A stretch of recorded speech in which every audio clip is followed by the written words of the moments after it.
नमस्कार दोस्तों, मैं सोनी शर्मा स्वागत करता हूं आपका अपने YouTube चैनल में और इरिगेशन की सीरीज को आगे बढ़ाते हुए चलिए हम लोग अपना अगला लेक्चर स्टार्ट करते हैं। पिछले लेक्चर में मैंने आपको बताया था कैनाल हेडवर्क्स के बारे में, जिसमें मैंने डाइवर्जन वर्क के बारे में आपको पढ़ाया था। ठीक है, अब डाइवर्जन के बारे में आपने वो भली बात ही समझ लिया था कि उसके कौन कौन से कंपोनेंट्स और पार्ट हैं और किनका क्या क्या फंक्शन है। ये चीजें मैं ऑलरेडी डिस्कस कर चुका हूं। तो अभी हम लोग मैंने बताया था जैसा कि एक लास्ट कंपोनेंट उसका था सिल्ट एक्सट्रैक्टर या सिल्ट एक्सक्लूडर, उसके बारे में सिल्ट प्रिवेंशन वर्क में पढ़ाने वाला था। ठीक है, आज ये डाइवर्जन हेडवर्क का लास्ट टॉपिक होगा। इसको अगर आपने पढ़ लिया तो ये कैनाल हेडवर्क डाइवर्जन वाला चैप्टर आपका जो है वो पूरी तरह से खत्म हो जाए। इसके ठीक पहले का लेक्चर आप पढ़ लीजिए, उसके बाद ही इस लेक्चर को देखिए ताकि चीजें आप रिलेट कर पाए आपस में। ठीक है, ये लेक्चर बीच से फिर हो जाएगा। अगर कोई नया देख रहा है, पहले यही वीडियो देख रहा है, तो प्लीज इसके पहले वाला वीडियो जरूर देख लीजिए, क्योंकि ये बीच से फिर उनको लगेगा।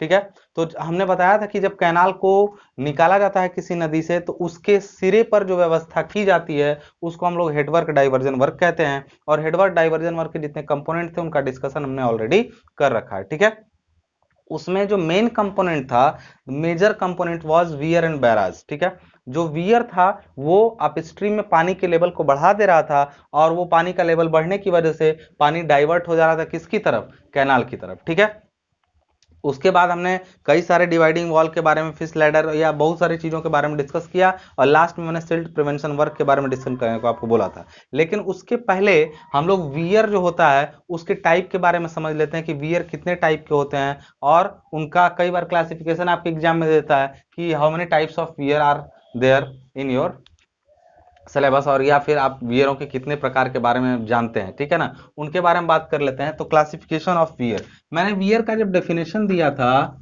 ठीक है, तो मैंने क्या बताया था कि वियर पानी के रास्ते में रुकावट वाली किसी भी दीवार को आप कह सकते हैं। कोई भी ऐसी दीवार जो पानी के रास्ते की रुकावट है उसको आप वियर कहते हैं। That means dam is also a type of wear. Dam is also a type of wear का मतलब डैम भी एक तरह का वियर का ही क्या है, टाइप है। तो आप उसको भी उस कैटेगरी में रख सकते हैं। But every wear has different function. जितने भी वियर होते हैं सबके अलग अलग फंक्शन होते हैं। हम जब कैनाल डाइवर्जन वाले वर्क में पढ़ रहे थे तो वो डाइवर्जन वियर था। ठीक है, उसका काम ही था पानी को डाइवर्ट करना, that is why it is called diversion wear. ठीक है, तो इस तरह से वियर कई टाइप के हो सकते हैं जिनका अलग अलग फंक्शन होता है, उनके बेसिस पे उनको क्लासिफाई किया जाता है। द फर्स्ट बेसिस और बेस्ड ऑन फंक्शन, कोई भी जो वियर होता है वो फंक्शन बेसिस भी क्लासिफाई किया जाता है। बेस्ड ऑन फ्लो कंट्रोल, यानी प्रवाह के मात्रा पर भी कंट्रोल के अनुसार किया जा सकता है कि प्रवाह की मात्रा पर नियंत्रण है कि नहीं, उसके आधार पर भी बांटा जा सकता है। बेस्ड ऑन कंस्ट्रक्शन मटेरियल, जो वियर बनाया गया है वो किस चीज का बनाया गया है, किस पदार्थ का बना है, उसके आधार पर भी उसका क्लासिफिकेशन किया जा सकता है। And based on design load, मतलब वो वियर पर किस टाइप के लोड काम कर रहे हैं या फिर उसका डिजाइन किन लोड को मद्देनजर रखते हुए किया गया है, उन पर भी वियर को क्लासिफाई किया जा सकता है। तो हम लोग का चलिए बेस्ड ऑन फंक्शन जो मैंने लिखा है यहाँ पे, उसमें देखिए सबसे पहला मैंने नाम लिया है स्टोरेज वियर। स्टोरेज वियर का मतलब क्या हुआ जरा बताइए। जाहिर सी बात है, नाम से क्लियर है, ये वियर स्टोर करता होगा। स्टोर करता होगा किसको, किसको स्टोर करेगा, सोना चांदी? अरे पानी के रास्ते की रुकावट होती है वियर, तो वो पानी को ही क्या करेगा। This is nothing but a short dam. Dam और वियर में थोड़ा सा अंतर ये हो जाता है कि डैम, जब भी हम डैम शब्द का यूज करते हैं तो हमारे मन में एक बड़ी सी संरचना उभर के आती है, मतलब एक बड़ा सा एरिया पर फैला हुआ पानी, ये हमारे मन में एक खाका तैयार होता है जब हम डैम का नाम सुनते हैं।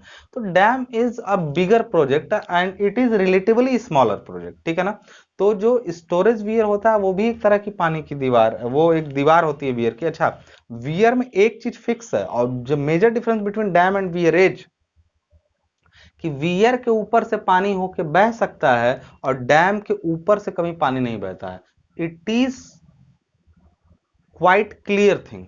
ये आपके दिमाग में पूरी तरह से फिक्स होना चाहिए। ठीक है ना, इसके दिमाग में रख लीजिए कि वियर के ऊपर से पानी का फ्लो हो सकता है, बट डैम में ऐसा पॉसिबल नहीं है। डैम इस चीज के लिए डिजाइन नहीं किया जाता। तो फिर कहेंगे सर स्टोरेज वियर क्या करेगा। स्टोरेज वियर जब बनता है तो उसका उद्देश्य या फंक्शन ही ऐसा रखा जाता है कि उस लेवल तक तो पानी को स्टोर करेगा, और उसके बाद जो एक्स्ट्रा पानी होगा उसको वो क्या करेगा, डाउन स्ट्रीम में निकाल देगा।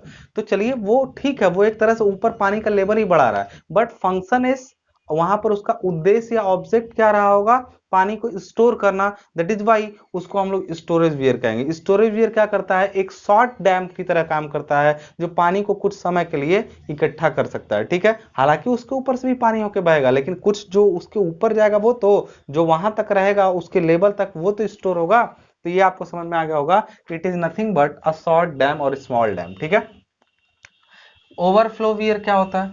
ओवरफ्लो वियर वो वियर होता है, इसको अगर अच्छा, वियर मैंने बोला पानी के रास्ते में एक रुकावट, यही बोला मैंने।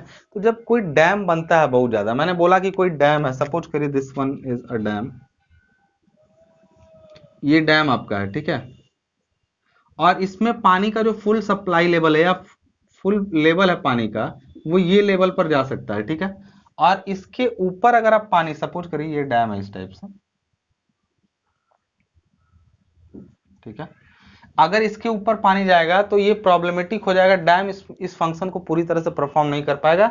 इससे ऊपर पानी जो है वो खतरे की घंटी है, क्योंकि डैम स्लाइड कर सकता है, डैम ब्रेक कर सकता है, क्रैक्स आ सकते हैं, there may be major problems in the dam. But अगर इसके ऊपर, अब पानी तो उधर से आ रहा है नदी का, अब ये डैम में क्या करेगा, ऊपर बढ़ने लगेगा, तो फिर कैसे रोकेंगे इसको? तो डैम जब ऐसे लंबाई में दीवार होती है ना, तो उसके साइड में, जैसे डैम इस टाइप से ऐसे बना हुआ है, सपोज करिए ऐसे लंबाई में बना हुआ है, और पानी इधर से आके रुक रहा है, तो उसके साइड में कहीं पर, इसी लेवल पर, जिस लेवल पर, अब मैं साइड आपको 3D में कैसे समझाऊं, तो आप यही समझिएगा कि ये डैम है, तो डैम के साइड में इस लेवल पर एक छोटा सा इस टाइप से दीवार बना होता है, ये दीवार बना होता है, ठीक है ना। जब भी पानी इसके लेवल के ऊपर पहुंचता है, तो ये दीवार से होके पानी क्या होता है, दीवार मतलब, देखिए डैम अगर इस टाइप से पूरा खड़ा है, ऐसे डैम आपका है पूरा, सपोज करिए ऐसे, अब पानी का लेवल यहां पहुंचा, तो इससे ऊपर जाने से पहले यहीं पर साइड से पानी दूसरी तरफ क्या हो जाएगा, निकल जाएगा, और वो पानी को बाहर निकाल दिया जाएगा, ताकि डैम में डेंजरस लेवल जो होता है उससे ऊपर पानी ना जाए। तो ऐसा वियर जो डैम से पानी को स्केप कराने का काम करता है, उसको ओवरफ्लो वियर कहते हैं, या इसको दूसरा नाम हम स्पिलवे भी देते हैं। ये अलग से एक चैप्टर भी है, इसके बारे में अलग से पढ़ना है कि इसका क्या फंक्शन है। तो it is a safety wall of dam, ठीक है ना। ऐसा वियर जो एक्स्ट्रा वाटर को नहर डैम से निकाल करके अलग कर दे, वैसे वियर को हम लोग आपका ओवरफ्लो वियर कहते हैं, ठीक है। और ओवरफ्लो वियर का काम ही क्या है, नहर जो डैम है आपका, उसकी सुरक्षा करना। मतलब ये जो डैम है उसका सरकमफेरेंस कहीं ना कहीं होगा, और उस लेवल से जब पानी ऊपर उठेगा तो डैम के ऊपर ना जा करके साइड से निकल जाएगा, उसको स्पिलवे या फिर ओवरफ्लो वियर कहते हैं। अब दूसरा एक और नाम आता है पिकअप बियर।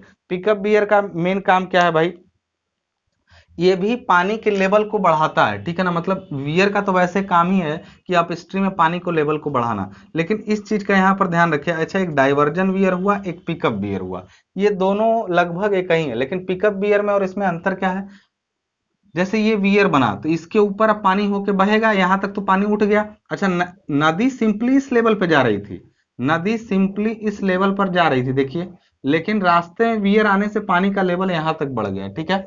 सिंपल लेवल क्या है नदी का, ऐसे ये इधर चली जाती तो इस रास्ते से चली जाती, लेकिन इधर अब पानी बढ़ गया, और बढ़ने के बाद ऊपर से फ्लो करके वियर के यहाँ पे गिरने लगा, ठीक है। तो यहाँ पर ध्यान दीजिएगा जरा विशेष तौर पर आप लोग, कि पिकअप बियर जो होता है वो कम ऊंचाई की दीवार होती है, ठीक है। और कम ऊंचाई का दीवार होगा, और वो करेगा क्या, उसका मेन काम क्या है पिकअप बियर का, वो करेगा क्या, यहाँ पे ध्यान दीजिएगा जरा, इसके ऊपर से पानी गिरा तो इधर अगल बगल नदी या नहर में पानी मोड़ने के लिए, नहर में ही, नदी नहीं, नहर में पानी मोड़ने के लिए पिकअप बियर का यूज किया जाएगा। तो फिर डाइवर्जन वाला क्या हुआ, पिकअप बियर में जो, पिकअप बियर का भी काम वही है, काम का मतलब उसका भी काम है कि अपस्ट्रीम में पानी का लेवल थोड़ा उठाता है और अगल बगल के नहरों या नालियों में पानी भेज देता है।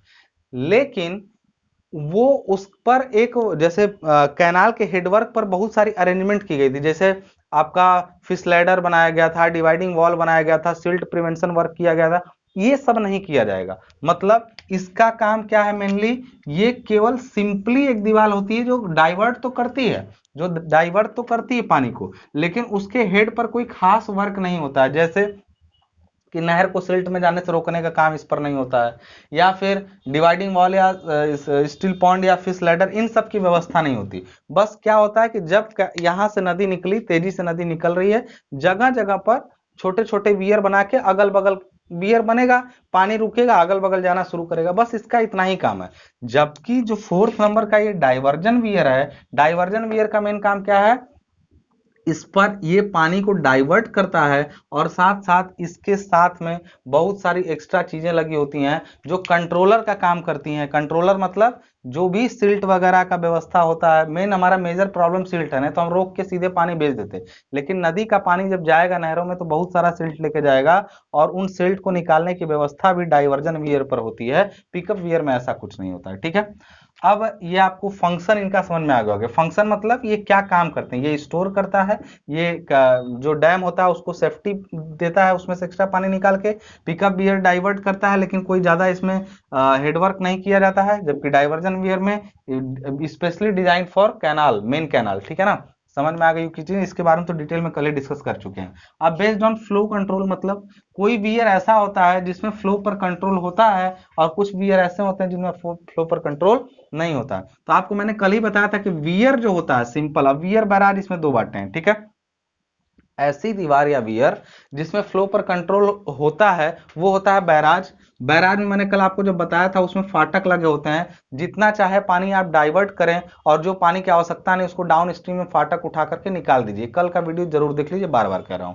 और बैराज का काम ये हो गया। और वियर में जितना पानी उस लेवल तक पहुंचेगा नहर में जाएगा और बाकी का पानी डाउन स्ट्रीम में, मतलब कोई रेगुलेट करने की व्यवस्था इसमें नहीं होती है।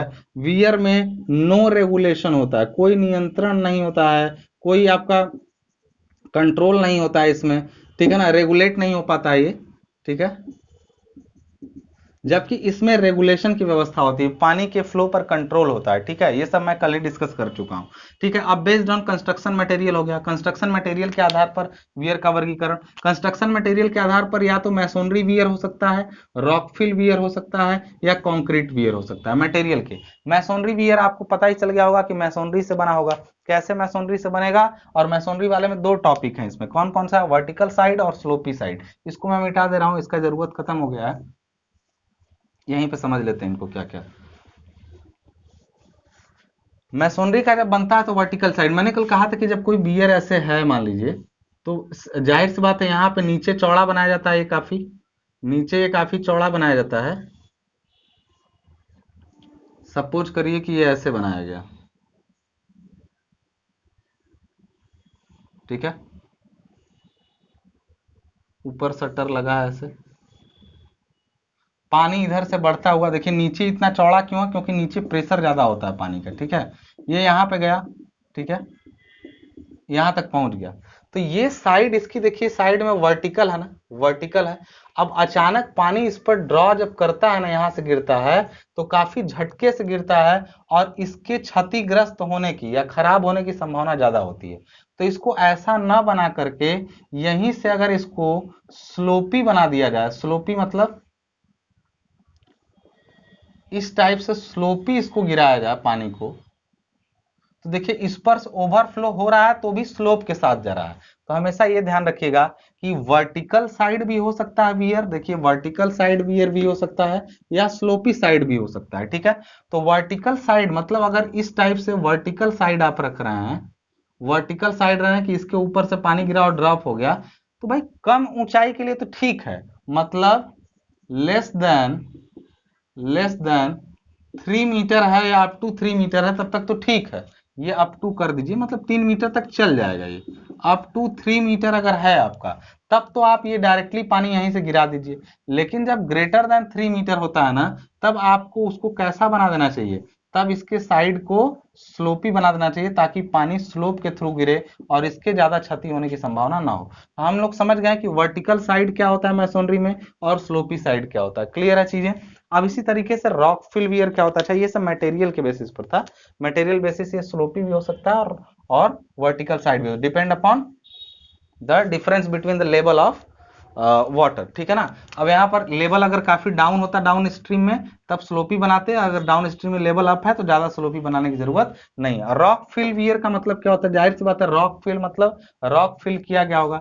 जब कोई वियर ऐसा बनाया जाता है कि मान लीजिए ऐसे दीवार है इसमें, ठीक है, और फिर एक छोटी दीवार यहां बना दी गई ऐसे, फिर एक और छोटी दीवार बना दी गई, ये पूरा, और इनको एक स्लोप में ऐसे बना दिया गया।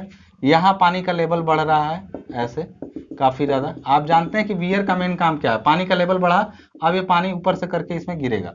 लेकिन यहाँ अब मान लीजिए पूरा इसका बनाते चिनाई का या कंक्रीट का तो काफी महंगा पड़ता। तो दीवारें बना बना के बीच में पत्थरों की भराई कर दी जाती है, बीच में इस तरह से पत्थरों की फिलिंग कर दी जाती है, रॉक फिलिंग जिसको बोलते हैं लोग, ठीक है।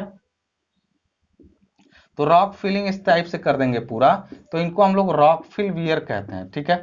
मतलब इनमें मटेरियल जो यूज हुआ, देखिए अब ये क्या हुआ यहाँ पे, समझ गए होंगे आप मैटर। यहाँ पे रॉक की फीलिंग हो गई, अब पानी इस पर से जाएगा आराम से, इधर से स्लोपली क्या हो जाएगा, यहाँ पे चला जाएगा। तो जो ये वियर बनते हैं जिनमें मैसोनरी की दीवार बना करके उनके बीच में आवश्यकता अनुसार मजबूती, ये पत्थर भरने का रीजन क्या है, काफी सपोर्टिव होते हैं ना, तो जब इनमें जब पानी जाएगा तो इस पर प्रेशर भी लगेगा तो ये झेल जाते हैं बड़े आराम से, तो इन्हीं इन्हीं को कहते हैं रॉक फिल वियर। अब कंक्रीट वियर के बारे में आपको क्या ही समझाना है, सीमेंट कंक्रीट ये तो एज है, एरा है, यही चल रहा है। तो कंक्रीट वियर वो वियर होते हैं जो कंक्रीट के बने होते हैं, इनमें कुछ ज्यादा समझाने वाली बात नहीं है। रॉक फिल मैंने समझाने वाला तो समझा दिया, मैसोनरी का मतलब चिनाई का बनता है और उसमें वर्टिकल स्लोपी साइड्स होते हैं। कंक्रीट वियर का मतलब जो कंक्रीट का बनाया गया, अब वो कैसा हो सकता है वो डिपेंड करता है उसकी बनावट पे। अब कंक्रीट वियर ज्यादातर ग्रेविटी वियर नहीं होते हैं, वो जो होते हैं नॉन ग्रेविटी वियर होते हैं, क्योंकि कंक्रीट एक महंगा पदार्थ है बाकियों की तुलना में, इस वजह से उसका ये नहीं कि भर भर के मोटा मोटा वियर, फिर स्ट्रक्चरल वियर बनाए जाते हैं जो कि उतने सक्सेस आज भी नहीं है। आज भी ग्रेविटी डैम्स या ग्रेविटी वियर सबसे ज्यादा सक्सेसफुल हुए हैं। तो अभी देख लीजिए रॉकफिल वियर ये हमने समझा दिया, ये भी समझा दिया, और कंक्रीट से बनाओ तो कंक्रीट वियर। अब बेस्ड ऑन डिजाइन लोड में आता है ग्रेविटी वियर और non gravity wear. Gravity wear वो होता है जिसका जैसे ये है, बताइए इस पर जब पानी का प्रेशर यहाँ पर पड़ रहा है तो इस लोड को कौन न्यूट्रलाइज कर रहा है, ये इसको खिसकने से कौन रोकेगा, अरे यहाँ जब फ्रिक्शन लगेगा तो ये खिसक थोड़ी पाएगा। तो हैवी फ्रिक्शन क्या होता है, म्यू आर होता है, हैवी फ्रिक्शन म्यू आर होता है, और म्यू और आर होता है रिएक्शन। तो जब ये बहुत भारी होता है तो इस पर रिएक्शन भी बहुत ज्यादा होगा, और जब रिएक्शन बहुत ज्यादा, तो जानते हैं एफ जो फ्रिक्शन फोर्स होता है एफ डिपेंड्स अपॉन म्यू, मतलब फ्रिक्शनल फैक्टर जो होता है, कोफिशिएंट ऑफ फ्रिक्शन जो होता है, और आर मतलब नॉर्मल रिएक्शन। तो नॉर्मल रिएक्शन अगर हैवी है तो उसका फ्रिक्शनल फोर्स भी हैवी होगा। तो मेरा ये कहने का मतलब है कि जो ग्रेविटी वियर या ग्रेविटी डैम होते हैं उनका फंक्शन ये होता है कि वो अपने ऊपर आ रहे सभी बलों को केवल अपने हैवी लोड के कारण ही न्यूट्रलाइज कर देते हैं। बहुत भारी वियर या डैम जब बनता है तो वो बस कुछ नहीं, उसके ऊपर कितना भी लोड आए लेकिन वो सारे लोड को वो अपने खुद के लोड के कारण न्यूट्रलाइज कर देगा, उसको कोई स्ट्रक्चरल व्यवस्था नहीं करनी पड़ेगी अपने लिए, ठीक है। तो ग्रेविटी क्या होते हैं, जिनमें ग्रेविटी के आधार पे सारे लोड कैंसिल आउट हो जाएं। क्योंकि देखिए किसी भी बियर या बैराज या डैम में क्या प्रॉब्लम आती है, प्रॉब्लम बस इतनी आती है उसमें कि सपोज करिए ये डैम है, मैं एग्जांपल के तौर पे आप रख दे रहा हूं, ये डैम है या बियर है, कुछ भी है, ठीक है ना। इस पर इसके ऊपर लोड आ रहा है, लोड कौन कौन सा, एक तो इसका खुद का लोड आएगा, ठीक है। पानी अगर इसमें भरा हुआ है इस टाइप से तो पानी का लेटरल प्रेशर काम करेगा, ऐसे पानी का लेटरल प्रेशर काम करेगा इसके ऊपर। और दूसरा चीज इसके ऊपर आएगा कि अब इसमें संभावना क्या क्या है, या तो ये यहां से स्लाइड कर सकता है, स्लाइड करके फेल हो सकता है, या तो पहला चीज। दूसरा ये टर्न कर सकता है, टर्न मतलब उलट जाना, ये ऐसे टर्न, अच्छा ये ऐसे ना होके अगर ऐसे सीधा होता, सीधा होता, पानी के प्रेशर में क्या करता है, टर्न कर जाता है। और टर्न करने के लिए हमें क्या चाहिए, ये टर्निंग मोमेंट मिल जाएगा इसको। तो टर्निंग मोमेंट ना मिले उतना जिससे टर्न ना करे, इसके लिए हम लोग क्या व्यवस्था करते हैं, टर्निंग से बचाना है, स्लाइडिंग से बचाना है, तीसरा टेंसाइल स्ट्रेस से बचाना है। टेंसाइल स्ट्रेस क्या होता है भाई, आप लोग जानते हैं, जब इस पर पानी का लोड पड़ता है तो ये दीवार कुछ इस तरह, सपोज करिए ये वियर की दीवार है, ठीक है, ये वियर की दीवार है, इस पर पानी का प्रेशर पड़ा, तो इसका जो पानी के प्रेशर के कारण ये इधर की तरफ मूव करने का टेंडेंसी रखता है इस टाइप से, और ये मूव करेगा जब ना तो इसकी इस फेस पर टेंशन आना शुरू कर देता है। इस टेंशन से बचाना है हमें, क्योंकि अगर ये क्रैक्स यहाँ पर टेंसाइल क्रैक डेवलप हो गए तो फिर क्या होगा, ये पूरा का पूरा क्रैक करेगा, और एक बार रिसन स्टार्ट हो गई तो पूरा का पूरा बाद में नुकसान ही नुकसान है, कोई फायदा नहीं है। तो इनसे सब से, चाहे स्लाइडिंग से बचना हो, टर्निंग से बचना हो, टेंसाइल स्ट्रेस से बचना हो, तब अलग अलग व्यवस्था करिए। या तो स्लाइडिंग से बचना है तो फिर इनके साथ में एक ऐसे की बना दीजिए, की मतलब ये सपोज करिए आपका ग्राउंड लेवल है तो इसके नीचे ऐसे दीवार धंसा दीजिए थोड़ी सी नीचे की तरफ, जिसको हम लोग सीयर की बोलते हैं। तो एक व्यवस्था हो गया स्लाइडिंग से, सीयर की। फिर टर्निंग से रोकना है तो टर्निंग के लिए फिर यहाँ पर पुस्ता बनाइए, पुस्ता मतलब जो होते हैं काउंटर फोर्ट जोन को, जो मतलब रिएक्ट करके रोक लेते हैं, काउंटर फोर्टिंग होती है इनकी। फिर टेंसाइल स्ट्रेस को रोकना है तो यहाँ पर छड़े बड़े लगा करके प्री स्ट्रेसिंग करिए। इतना सब व्यवस्था करना पड़ेगा अलग अलग, इससे अच्छा कुछ मत करिए, केवल इसको भारी बना दीजिए। भारी बनाने का क्या फायदा होता है मैं बता दे रहा हूँ। भारी बनने से देखिए, जब ये काफी भारी रहेगा और इसका बेस चौड़ा रहेगा तो स्लाइडिंग नहीं हो पाएगी। क्यों? स्लाइडिंग से बच गया। क्यों?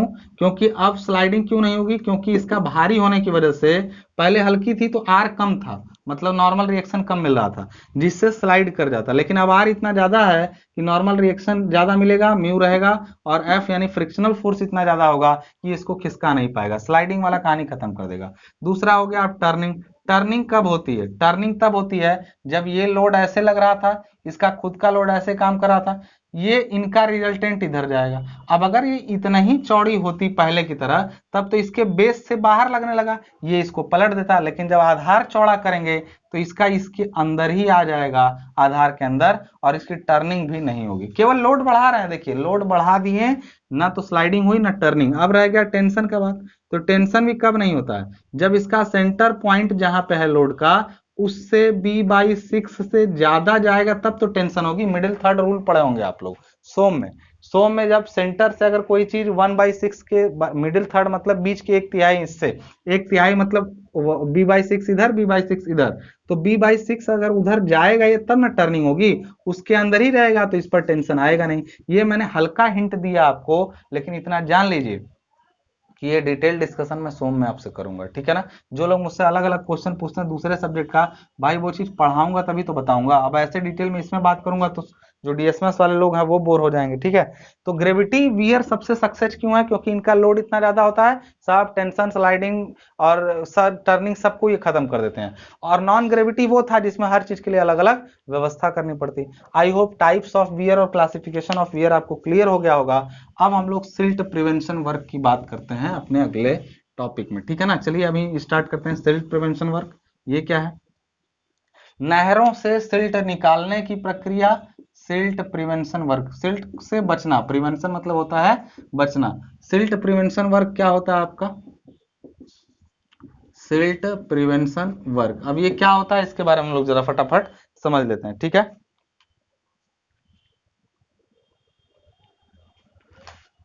देखिए, अगर हमने कल आपसे जब डायग्राम बनाया था तो बोला था कि नहर में पानी इस टाइप से ऐसे अगर जा रहा है, आपका पानी जो है वो नहर में जा रहा है, तो नहर में कैसे गया होगा? यहां पर देखिए ध्यान से, अगर ये नदी है, झटके में बस कल वाला डायग्राम तो वही है, यहां से निकला है कैनाल, और यहां पर इसमें बनी हुई है नदी में वियर, ठीक है।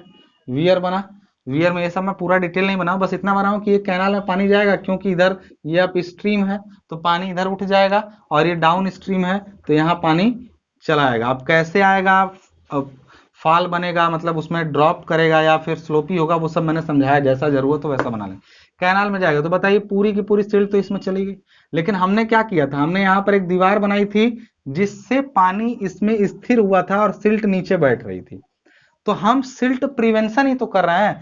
सिल्ट नीचे बैठी और उसमें यहां पर हमने गेट लगा करके सिल्ट को डाउन स्ट्रीम में हम समय समय पर निकाल देते हैं।